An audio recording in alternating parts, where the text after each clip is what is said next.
Hi friends, ಎಲ್ಲಿಗೂ ನಮಸ್ಕಾರ. Welcome to V studio. ಈ ವಾರದ ಕ್ಯಾಪ್ಟನ್ಸಿ ಟಾಸ್ಕನ್ನು ಬಿಗ್ ಬಾಸ್ ಅವರು ಪ್ರೋಮೋದಲ್ಲಿ ಅಪ್ಡೇಟ್ ಮಾಡಿದ್ದಾರೆ. ಆ್ಯಂಡ್ ಕ್ಯಾಪ್ಟನ್ಸಿ ಟಾಸ್ಕ್ ಆಡ್ತಿರೋರು ಯಾರು ಅಂತ ಇನ್ನೂ ಸಹ ನಿಮಗೆ ಕ್ಲಿಯರಾಗಿ ಗೊತ್ತಾಗಿರೋದಿಲ್ಲ. ಆ್ಯಂಡ್ ಯಾರ್ಯಾರು ಆಡ್ತಿದ್ದಾರೆ ಅಂತ ಹೇಳಿ ನಾನು ಇವತ್ತು ಈ ವಿಡಿಯೋದಲ್ಲಿ ತಿಳಿಸ್ಕೊಡ್ತೀನಿ. ವಿಡಿಯೋನ ಸಂಪೂರ್ಣವಾಗಿ ನೋಡಿ. ಆ್ಯಂಡ್ ಕ್ಯಾಪ್ಟನ್ಸಿ ಟಾಸ್ಕ್ಗೆ ಸೆಲೆಕ್ಟ್ ಆಗಿರೋರು ಯಾರ್ಯಾರಪ್ಪ ಅಂತಂದರೆ ಗಿಲ್ಲಿ ಮತ್ತು ಕಾವ್ಯ ಅವರು ಸೆಲೆಕ್ಟ್ ಆಗಿದ್ದಾರೆ. ಹಾಗೆ ಅಶ್ವಿನಿ ಗೌಡ ಅವರು ಸೆಲೆಕ್ಟ್ ಆಗಿದ್ದಾರೆ. ರಾಶಿಕಾ ಅವರು ಸೆಲೆಕ್ಟ್ ಆಗಿದ್ದಾರೆ. ಹಾಗೆ ಸೂರಜ್ ಅವರು ಕೂಡ ಸೆಲೆಕ್ಟ್ ಆಗಿದ್ದಾರೆ. ಈ 5 ಜನ ಕೂಡ ಕ್ಯಾಪ್ಟನ್ಸಿ ಟಾಸ್ಕನ್ನು ಆಡ್ತಿದ್ದಾರೆ. ಕ್ಯಾಪ್ಟನ್ಸಿ ಟಾಸ್ಕ್ ಆಡಿಬಿಟ್ಟು ರಾಶಿಕಾ ಅವರು ಈ ಒಂದು ಟಾಸ್ಕನ್ನು ವಿನ್ ಆಗಿ ಈ ವಾರದ ಕ್ಯಾಪ್ಟನ್ ಆಗಿದ್ದಾರೆ ಅನ್ನುವಂತಹ ಮಾಹಿತಿ ಇದೆ. ಬಟ್ ಎಪಿಸೋಡ್ ನೋಡಿದ್ಮೇಲೆ ನಮಗೆ ಕ್ಲಿಯರ್ ಆಗುತ್ತೆ ರಾಶಿಕಾ ಅವರು ಈ ವಾರದ ಕ್ಯಾಪ್ಟನ್ ಆಗಿದ್ದಾರಾ ಇಲ್ವಾ ಅಂತ ಹೇಳಿ. ಬಟ್ ಈ 5 ಜನನೂ ಕೂಡ ಕ್ಯಾಪ್ಟನ್ಸಿ ಟಾಸ್ಕ್ ಆಡ್ತಿರೋದು ಕನ್ಫರ್ಮ್ ಆಗಿದೆ. ಅಶ್ವಿನಿ ಮೇಡಮ್ ಅವರಾಗಿರ್ಬೋದು, ಗಿಲ್ಲಿ ಅವರಾಗಿರ್ಬೋದು ತುಂಬ ಚೆನ್ನಾಗಿ ಸೀಕ್ರೆಟ್ ಟಾಸ್ಕನ್ನು ಮೇಂಟೈನ್ ಮಾಡಿದ್ರು. ಯಾರಿಗೂ ಗೊತ್ತಾಗದೇ ಇರೋ ರೀತಿ ಸಾಕಷ್ಟು ಜನಕ್ಕೆ ಡೌಟ್ ಬಂದರೂ ಕೂಡ ಯಾರಿಗೂ ಗೊತ್ತಾಗದೇ ಇರೋ ರೀತಿ ಲೈಕ್ ಕಾವ್ಯದ್ರಲ್ಲಿ ಅಳಿಸೋದ್ರಲ್ಲೂ ಕೂಡ ಸಕ್ಸಸ್ ಆದರು. ಹಾಗೆ ಕಿಚನ ಚಪ್ಪಾಳೆಗೆ ಅಂತ ಕೊಡುವಂತಹ ಫೋಟೋ ಫ್ರೇಮ್ಸ್ನ ತೆಗೆದು ಸ್ಟೋರೂಮಲ್ಲಿ ಇಡೋದ್ರಲ್ಲಾಗಿರ್ಬೋದು. ಸೊ ಇಂಥದ್ರಲ್ಲೆಲ್ಲ ತುಂಬಾ ಚೆನ್ನಾಗಿ ಮಾಡಿದ್ರು. ಸೊ ಅದಕ್ಕೋಸ್ಕರ ಗಿಲ್ಲಿ ಮತ್ತು ಅಶ್ವಿನಿ ಅವ್ರನ್ನ ಕ್ಯಾಪ್ಟನ್ಸಿ ಟಾಸ್ಕ್ಗೆ ಸೆಲೆಕ್ಟ್ ಮಾಡಿದ್ದಾರೆ. ಆ್ಯಂಡ್ ಇದರಲ್ಲಿ ಅಶ್ವಿನಿ ಅವರ ಪಾತ್ರ ತೀರಾ ಕಡಿಮೆ ಇತ್ತು ಅಂತ ಹೇಳ್ಬೋದು. ಕಿಚನ ಚಪ್ಪಾಳೆದು ಫೋಟೋ ಫ್ರೇಮ್ಸ್ ತೆಗೆಯೋದು ಸಹ ಆ ಒಂದು ಟಾಸ್ಕನ್ನು ಪರ್ಫಾರ್ಮ್ ಮಾಡಿದ್ದು ನಮ್ಮ ಗಿಲ್ಲಿಯವರೇ. ಹಾಗೆ ಕಾವ್ಯನ ಅಳಿಸೋದ್ರಲ್ಲಿ ಆ ಒಂದು ಟಾಸ್ಕ್ ಪರ್ಫಾರ್ಮ್ ಮಾಡಿದ್ದು ನಮ್ಮ ಗಿಲ್ಲಿಯವರೇ. ಸೊ ಆ ಕಾರಣಕ್ಕಾಗಿ ಗಿಲ್ಲಿಯವರು ಕ್ಯಾಪ್ಟನ್ಸಿ ಓಟಕ್ಕೆ ಅರ್ಹರು ಅಂತ ಹೇಳ್ಬೋದು. ಬಟ್ ಅಶ್ವಿನಿ ಮೇಡಮ್ ಅವರು ಎಲ್ಲೋ ಒಂದು ಸ್ವಲ್ಪ ಹೆಲ್ಪ್ ಮಾಡೋ ರೀತಿ ಇದ್ರೆ ಹೊರತು ಲೈಕ್ ಮೇನ್ ಕ್ಯಾರೆಕ್ಟರ್ನ ಅಶ್ವಿನಿ ಮೇಡಮ್ ಅವರು ಅದರಲ್ಲಿ ಪ್ಲೇ ಮಾಡಿಲ್ಲ. ಸೊ ಅದಕ್ಕೋಸ್ಕರ ಅವ್ರಿಗೆ ಅಷ್ಟೊಂದು ಅರ್ಹತೆ ಇದೆ ಅಂತ ಹೇಳಿ ನಂಗೆ ಅನಿಸೋದಿಲ್ಲ. ಆ್ಯಂಡ್ ಇನ್ನು ರಾಶಿಕಾ ಅವ್ರಿಗೆ ಯಾವ ಬೇಸಿಸ್ ಮೇಲೆ ಕೊಟ್ಟರು ಅಂತಲೇ ಗೊತ್ತಾಗ್ತಿಲ್ಲ. ಯಾಕೆ ಅಂತಂದರೆ ಒಂದು ಟಾಸ್ಕ್ ಆಡು ಅಂತ ಹೇಳಿ ರಜತ್ ಅವರು ಹೋಗಿ ಕೇಳಿದ ತಕ್ಷಣ ಅವರು ನಾನಂತೂ ಆ ಟಾಸ್ಕ್ ಆಡಲ್ಲ ಅಂತ ಹೇಳ್ತಾರೆ. ಯಾವ ಟಾಸ್ಕಪ್ಪ ಅಂತಂದರೆ ಹೇರ್ ಕಲರಿಂಗ್ ಮಾಡಿಸ್ಕೊಳುವಂಥ ಟಾಸ್ಕು. ಈ ಟಾಸ್ಕ್ನ ಯಾರು ಮಾಡ್ತೀರಾ, ಹುಡುಗಿರೇ ಮಾಡಬೇಕಂತೆ ಅಂತ ಕೇಳಿದಾಗ ರಾಶಿಕಾ ಅವರು ಇಲ್ಲ ನಾನು ಮಾಡಲ್ಲ, ನನ್ನ ಕೂದಲು ಆಲ್ರೆಡಿ ಕಲರ್ ಆಗಿದೆ ಅನ್ನುವಂಥ ಒಂದು ಸಿಲ್ಲಿ ರೀಸನನ್ನು ಕೊಡ್ತಾರೆ. ಬಟ್ ಕಾವ್ಯ ಅವರು ಆ ಟಾಸ್ಕನ್ನು ಮಾಡ್ತಾರೆ. ಆ್ಯಂಡ್ ರಾಶಿಕಾ ಅವ್ರಿಗೆ ಬಿಗ್ ಬಾಸ್ ಅವರು ತುಂಬಾ ಸಿಂಪಲ್ಲಾಗಿ ಲೈಕ್ ಪ್ಲ್ಯಾನ್ ಮಾಡಿ ಇವರು ಈ ವಾರ ಕ್ಯಾಪ್ಟನ್ ಆಗಬೇಕು ಅನ್ನೋ ರೀತಿನೇ ಒಂದು ಟಾಸ್ಕ್ನ ಡಿಸೈನ್ ಮಾಡಿದ್ದಾರೆ ಅಂತ ಕಾಣಿಸ್ತಿದೆ. ಯಾಕೆ ಅಂತಂದರೆ ತುಂಬ ಸಿಂಪಲ್ ಟಾಸ್ಕನ್ನು ಕೊಟ್ಟರು. ರಾಶಿಕಾ ಅವರು ಆ್ಯಕ್ಟಿವಿಟಿ ಏರಿಯಾಗೆ ಹೋದಾಗ ವಿಲನ್ನು ಕೇಳಿದ್ದು ಒಂದೇ, ಲೈಕ್ ನೀವು ಕ್ಯಾಪ್ಟನ್ಸಿ ಓಟಕ್ಕೆ ಹೋಗಬೇಕು ಅಂತಂದರೆ ಮನೆಯಲ್ಲಿರುವಂತಹ ಯಾರಾದರೂ ಇಬ್ಬರು ಕಂಟೆಸ್ಟೆಂಟ್ನ ಕ್ಯಾಪ್ಟನ್ಸಿ ಓಟದಿಂದ ನೀವು ತೆಗೆದಾಕಬೇಕು. ಸೊ ಆ ಕೆಲಸನ ನೀವು ಮಾಡ್ತೀರಾ ಅಂತಂದರೆ ನೀವು ಡೈರೆಕ್ಟಾಗಿ ಕ್ಯಾಪ್ಟನ್ಸಿ ಓಟಕ್ಕೆ ಸೆಲೆಕ್ಟ್ ಆಗ್ತೀರಾ ಅನ್ನುವಂಥ ಒಂದು ಆಪ್ಷನನ್ನು ಕೊಟ್ಟಿರ್ತಾರೆ. ಸೊ ರಾಶಿಕಾ ಅವರು ಆ ಒಂದು ಆಪ್ಷನನ್ನು ಒಪ್ಕೊಂಡು ಧನುಷ್ನ ಮತ್ತು ಮಾಳುನ ಕ್ಯಾಪ್ಟನ್ಸಿ ಓಟದಿಂದ ತೆಗೆದಾಕಿರ್ತಾರೆ. ಸೊ ತುಂಬಾ ಸಿಂಪಲ್ ಅಂತ ಅನಿಸ್ಬಿಡ್ತು ಈ ಒಂದು ಕ್ಯಾಪ್ಟನ್ಸಿ ಓಟಕ್ಕೆ ರಾಶಿಕಾ ಅವರು ಸೆಲೆಕ್ಟ್ ಆಗಿರುವಂತಹ ಪ್ರೋಸೆಸ್ ತುಂಬಾ ಸಿಂಪಲ್ ಅಂತ ಹೇಳಿ ನನಗನ್ನಿಸ್ತು. ಬಟ್ ಗಿಲ್ಲಿಗಾಗಿರ್ಬೋದು ಅಥವಾ ಅಶ್ವಿನಿ ಮೇಡಮ್ ಅವ್ರಿಗಾಗಿರ್ಬೋದು ಒಂದು ರೇಂಜ್ಗೆ ಒಂದು ಟಾಸ್ಕ್ ಅನ್ನೋದಿತ್ತು. ಬಟ್ ರಾಶಿಕಾಗೆ ಆ ರೀತಿ ಯಾವುದೇ ರೀತಿಯಾದಂತಹ ಟಾಸ್ಕ್ ಅನ್ನೋದು ಇರಲಿಲ್ಲ ಅಂತಲೇ ಹೇಳ್ಬೋದು. ಆ್ಯಂಡ್ ಇನ್ನು ಸೆಲೆಕ್ಟ್ ಆಗಿರುವಂತಹ ಸೂರಜ್ ಅವರು, ಅಶ್ವಿನಿ ಮ್ಯಾಮ್ ಅವರ ಟೀಮಲ್ಲಿ ಸೂರಜ್ ಅವ್ರು ಯಾವ ಟಾಸ್ಕ್ ಆಡಿದ್ದಾರೆ ಅಂತ ಗೊತ್ತಿಲ್ಲ. ಸೂರಜ್ ಅವ್ರು ಇಷ್ಟು ವಾರ ಏನು ಮಾಡಿದ್ರು ಅಂತ ಗೊತ್ತಿಲ್ಲ.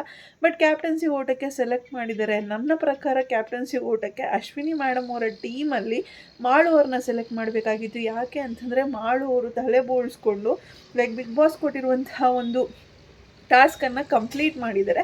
ಕಂಪ್ಲೀಟ್ ಮಾಡಿದ್ರೂ ಸಹ ಲೈಕ್ ಅಂಥ ಕೆಲಸನ ಯಾರೂ ಸಹ ಅಷ್ಟು ಈಸಿಯಾಗಿ ಮಾಡಿಸ್ಕೊಳ್ಳೋದಕ್ಕೆ ಒಪ್ಕೊಳ್ಳೋದಿಲ್ಲ. ತಲೆ ಹೇರ್ ಕಲರಿಂಗ್ ಅಂತ ಬಂದಾಗೆ 100 ಸತಿ ಯೋಚನೆ ಮಾಡೋರು ತಲೆ ಬೋಡ್ಸ್ಕೋಬೇಕು ಅಂತ ಅಂದಾಗ 1000 ಸತಿ ಯೋಚನೆ ಮಾಡಿರ್ತಾರೆ. ಸೊ ಅಂಥ ಟಾಸ್ಕ್ನ ಮಾಡೋರು ನಾನು ಮಾಡ್ತೀನಿ ಅಂತ ಹೇಳಿ ಮುಂದೆ ಬಂದಿದ್ದಾರೆ. ಆ್ಯಂಡ್ ಸೂರಜ್ ಅವ್ರು ನೆನ್ನೆ ತುಂಬಾ ಬಿಲ್ಡಪ್ ಕೊಡ್ತಿದ್ರು ಅಶ್ವಿನಿ ಮೇಡಮ್ ಅವ್ರ ಹತ್ರ. ಲೈಕ್ ಏನಾದರೂ ಕೊಡಲಿ ನಾವು ಮಾಡೋಣ, ಒಪ್ಕೊಳ್ಳಿ ಅಂತ ಹೇಳಿ ತುಂಬಾ ಬಿಲ್ಡಪ್ ಕೊಡ್ತಿದ್ರು ಸೂರಜ್ ಅವರು. ಅಷ್ಟೆಲ್ಲ ಬಿಲ್ಡಪ್ ಕೊಟ್ಟರು ಸಹ ಸೂರಜ್ ಅವರು ನಾನು ಮಾಡ್ತೀನಿ ಅಂತ ಹೇಳಿ ಮುಂದೆ ಬರಲಿಲ್ಲ. ಬಟ್ ಆ ಟಾಸ್ಕನ್ನು ಮಾಡ್ತೀನಿ ಅಂತ ಹೇಳಿ ಮುಂದೆ ಬಂದಿದ್ದಾಗಿರ್ಬೋದು ಅಥವಾ ಆ ಟಾಸ್ಕನ್ನು ಕಂಪ್ಲೀಟ್ ಮಾಡಿದ್ದಾಗಿರ್ಬೋದು ಅದು ನಮ್ಮ ಮಾಳು ಅವರು. ಬಟ್ ಮಾಳು ಅವ್ರಿಗೆ ಕ್ಯಾಪ್ಟನ್ಸಿ ಓಟಕ್ಕೆ ಕಳಿಸ್ತೀರಾ ಸೂರಜ್ ಅವ್ರನ್ನ ಕ್ಯಾಪ್ಟನ್ಸಿ ಓಟಕ್ಕೆ ಕಳಿಸಿದ್ದಾರೆ. ಆ್ಯಂಡ್ ಅಲ್ಲಿ ಇದ್ದಂತಹ ಧ್ರುವಂತವರು ಕೂಡ ತುಂಬಾ ಕೇಳ್ಕೊಂಡಿದ್ದಾರೆ. ಲೈಕ್ ನಾನು ಕೂಡ ಕ್ಯಾಪ್ಟನ್ಸಿ ಓಟಕ್ಕೆ ಹೋಗಬೇಕು ಅಂತ ಹೇಳಿ ತುಂಬಾ ಕೇಳ್ಕೊಂಡಿದ್ದಾರೆ. ಬಟ್ ಧ್ರುವಂತವ್ರಿಗೆ ಚಾನ್ಸ್ ಕೊಡ್ದಿರಾ ಅಲ್ಲಿ ಸೂರಜ್ ಅವ್ರಿಗೆ ಚಾನ್ಸ್ ಕೊಟ್ಟಿದ್ದಾರೆ ಅಂತಲೇ ಹೇಳ್ಬೋದು. ಆ್ಯಂಡ್ ನನಗೆ ಇದು ಫೇರ್ ಡಿಸಿಷನ್ ಅಂತ ಹೇಳಿ ಅನಿಸ್ಲಿಲ್ಲ. ಆ್ಯಂಡ್ ಇನ್ನು ಕಾವ್ಯ ಅವರು ಹೇಗೆ ಸೆಲೆಕ್ಟ್ ಆದರು ಅಂತಂದರೆ ಲೈಕ್ ಅದೇ ಹೇರ್ ಕಲರ್ ಹಾಕ್ಸ್ಕೊಂಡಲ್ಲ ಆ ಒಂದು ಕಾರಣಕ್ಕಾಗಿ ಕಾವ್ಯ ಅವರು ಕೂಡ ಕ್ಯಾಪ್ಟನ್ಸಿ ಓಟಕ್ಕೆ ಸೆಲೆಕ್ಟ್ ಆಗಿದ್ದಾರೆ. ಆ್ಯಂಡ್ ರಜತ್ ಅವರ ಟೀಮಲ್ಲಿ ಕ್ಯಾಪ್ಟನ್ಸಿ ಓಟಕ್ಕೆ ಅಂತ ಸೆಲೆಕ್ಷನ್ ಮಾಡಬೇಕಾದ್ರೆ ಕಾವ್ಯನ ಅಥವಾ ರಜತ ಅಂತ ಬರುತ್ತೆ. ಅದರಲ್ಲೂ ಸಹ ಗಿಲ್ಲಿ ಆಗಿರ್ಬೋದು ಬೇರೆಯವರಾಗಿರ್ಬೋದು ಕಾವ್ಯನಿಗೆ ಜಾಸ್ತಿ ಓಟ್ ಹಾಕ್ತಾರೆ. ಸೊ ಅದಕ್ಕೋಸ್ಕರ ಅಲ್ಲಿ ಕಾವ್ಯ ಕ್ಯಾಪ್ಟನ್ಸಿ ಓಟಕ್ಕೆ ಹೋಗೋ ರೀತಿ ಆಗುತ್ತೆ. ಆ್ಯಂಡ್ ರಜತ್ ಅವರು ಕ್ಯಾಪ್ಟನ್ಸಿ ಓಟಕ್ಕೆ ಸೆಲೆಕ್ಟ್ ಆಗೋದಿಲ್ಲ. ರಜತ್ ಅವರು ಕೂಡ ಗಿಲ್ಲಿ ಹತ್ರ ಕೇಳ್ತಾಳೆ, ಯಾಕೋ ನೀನು ನನ್ನನ್ನು ಸೆಲೆಕ್ಟ್ ಮಾಡಿಲ್ಲ ಅಂತ ಹೇಳಿ ಕೇಳ್ತಾರೆ.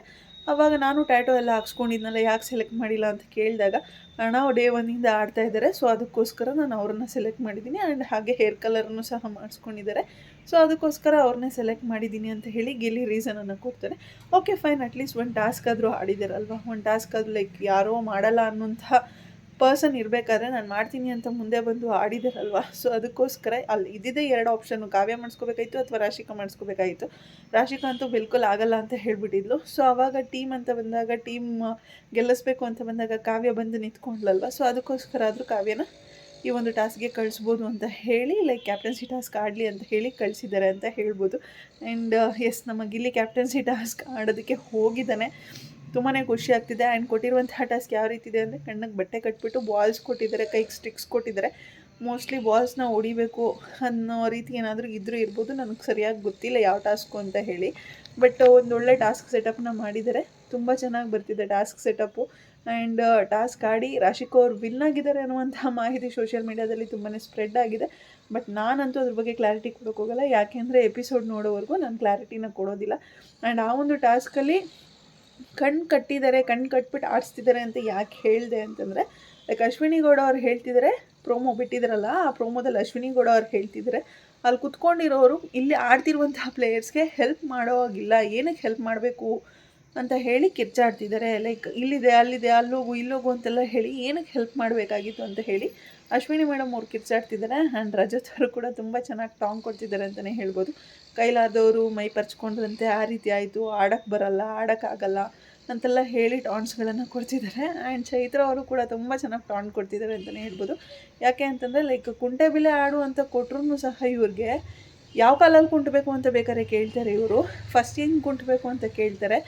ಆ ರೀತಿ ಟಾಸ್ಕ್ಗಳನ್ನು ಅರ್ಥ ಮಾಡ್ಕೋತಿದ್ದಾರೆ ಇವರು. ಒಂಚೂರು ಟಾಸ್ಕ್ ಅರ್ಥ ಮಾಡ್ಕೊಳ್ಳುವಂತಹ ಒಂದು ಮನಸ್ಥಿತಿ ಕೂಡ ಇಲ್ಲ, ಪರಿಜ್ಞಾನ ಕೂಡ ಇಲ್ಲ, ಆ್ಯಂಡ್ ಟಾಸ್ಕ್ ಅರ್ಥ ಮಾಡ್ಕೊಳ್ಳುವಂತಹ ಕೆಪಾಸಿಟಿ ಕೂಡ ಇಲ್ಲ ಅಂತ ಹೇಳಿ ಡೈರೆಕ್ಟಾಗಿ ಇಂಡೈರೆಕ್ಟಾಗಿ ರಜತ್ ಮತ್ತು ಚೈತ್ರ ಅವ್ರು ಇಬ್ಬರು ಸಹ ಹೇಳ್ತಿದ್ದಾರೆ ಅಶ್ವಿನಿ ಗೌಡ ಅವ್ರಿಗೆ. ಬಟ್ ಅಶ್ವಿನಿ ಗೌಡ ಅವರಂತೂ ಈ ಒಂದು ಕ್ಯಾಪ್ಟನ್ಸಿ ಟಾಸ್ಕ್ ಆಡಿ ಅದರಲ್ಲಿ ಸೋತಿರೋದಕ್ಕೆ ತುಂಬಾ ಕೋಪ ಮಾಡ್ಕೊಂಡಿದ್ದಾರೆ. ಆ್ಯಂಡ್ ರಾಶಿಕಾ ಅವ್ರು ಮೋಸ್ಟ್ಲಿ ವಿನ್ ಆಗಿರೋದಕ್ಕೇ ಇಷ್ಟೆಲ್ಲ ಕೋಪ ಮಾಡ್ಕೊಂಡಿದ್ದಾರೆ. ಯಾಕಂದರೆ ಫಸ್ಟ್ ಫೀಮೇಲ್ ಕಂಟೆಸ್ಟೆಂಟ್ ಅವ್ರು ಆಗ್ತಾರಲ್ವ, ಬಿಗ್ ಬಾಸ್ ಸೀಸನ್ 12ನ captain first female contestant Rashika ಅವ್ರು ಆಗ್ತಾರೆ. ಸ್ಪಂದನ ಅವ್ರು ಆಗಿದ್ರು, ಬಟ್ ಅದನ್ನು ಕನ್ಸಿಡರ್ ಮಾಡೋದಕ್ಕಾಗೋದಿಲ್ಲ, ಯಾಕೆಂದರೆ ಅವ್ರು ಯಾವುದೇ ಆಟನ ಆಡ್ದಿರ ಕ್ಯಾಪ್ಟನ್ ಆಗಿದ್ದರು.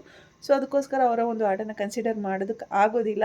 ಇಲ್ಲಿ ಫಸ್ಟ್ ಕ್ಯಾಪ್ಟನ್ ಅಂತ ಬಂದಾಗ, ಲೇಡಿ ಕ್ಯಾಪ್ಟನ್ ಅಂತ ಬಂದಾಗ ರಾಶಿಕಾ ಅವ್ರು ಆಗಿರ್ಬೋದು. ಸೊ ಅದಕ್ಕೋಸ್ಕರನೇ ಅಶ್ವಿನಿ ಮೇಡಮ್ ಅವ್ರಿಗೆ ಫುಲ್ ಉರಿತಿದೆ. ಯಾಕೆ ಅಂತಂದರೆ, ಫಸ್ಟ್ ಕಿಚನ ಚಪ್ಪಾಳೆ ತೊಗೋಬೇಕು ಅನ್ನೋದು ಅವ್ರಿಗಿತ್ತು, ಫಸ್ಟು ಕ್ಯಾಪ್ಟನ್ ಆಗಬೇಕು, ಲೇಡಿ ಕ್ಯಾಪ್ಟನ್ ಆಗಬೇಕು ಅನ್ನೋದೊಂದಿತ್ತು. ಕಿಚನ ಚಪ್ಪಾಳೆ ಗಿಲ್ಲಿಗೆ ಹೋದಾಗಲೂ ಸಹ ಉರ್ಕೊಂಡು ಗಿಲ್ಲಿನ ಎಷ್ಟು ನೆಗೆಟಿವ್ ಮಾಡೋಕ್ಕಾಗುತ್ತೋ ಅಷ್ಟು ನೆಗೆಟಿವ್ ಮಾಡೋದಕ್ಕೆ ಟ್ರೈ ಮಾಡಿದ್ರು.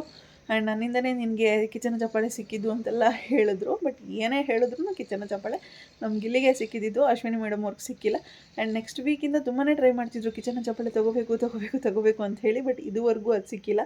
So at least women captain, first women captain ನಾನು ಆಗಬೇಕು ಅಂತ ಹೇಳಿ ತುಂಬ ಟ್ರೈ ಮಾಡಿದರು ಅಶ್ವಿನಿ ಗೌಡ ಅವರು. ಬಟ್ ಅದು ಆಗಲಿಲ್ಲ. ಆ ಒಂದು ಫ್ರಸ್ಟ್ರೇಷನಲ್ಲಿ ಎಲ್ಲರ ಮೇಲೂ ಕಿರ್ಚಾಡ್ತಿದ್ದಾರೆ ಅಂತ ಅನ್ನಿಸ್ತಿದೆ. ಸೊ ನೋಡೋಣ ಇವತ್ತಿನ ಕ್ಯಾಪ್ಟನ್ ಯಾರಾಗ್ತಾರೆ ಅಂತ ಹೇಳಿ, ಈ ವೀಕ್ನ ಕ್ಯಾಪ್ಟನ್ ಯಾರಾಗ್ತಾರೆ ಅಂತ ಹೇಳಿ. ನನ್ನ ಪ್ರಕಾರ ಈ ವೀಕಲ್ಲಿ ಗಿಲ್ಲಿ ಕ್ಯಾಪ್ಟನ್ ಆಗಬೇಕಾಗಿತ್ತು. ನನಗೆ ಗಿಲ್ಲಿ ಕ್ಯಾಪ್ಟನ್ ಆದರೆ ಏನೇನು ಮಾಡ್ತಾನೆ, ಮನೆಯಲ್ಲಿ ಯಾವ್ಯಾವ ರೀತಿ ಚೇಂಜಸ್ ತರ್ತಾನೆ ಅಂತ ನೋಡೋದಕ್ಕೆ ತುಂಬಾ ಇಷ್ಟ ಇತ್ತು. ಬಟ್ ಆ ಆಪರ್ಚುನಿಟಿನ ಕಳ್ಕೊಂಡಿದ್ದಾನೆ ಅಂತ ಅನಿಸ್ತಿದೆ. ಆ್ಯಂಡ್ ಕಾವ್ಯ ಅಂತೂ ಆ್ಯಸ್ ಯೂಶಲ್ ರಾಶಿಕಾ ಇದ್ದಾಳೆ ಅಂತಂದರೆ ಬಿಟ್ಕೊಡುವಂತಹ ಮಾತೇ ಇಲ್ಲ ರಾಶಿಕದು, ಕಾವ್ಯ ಗೆಲ್ಲುವಂತಹ ಚಾನ್ಸೇ ಇಲ್ಲ ಅಂತ ಹೇಳ್ಬೋದು.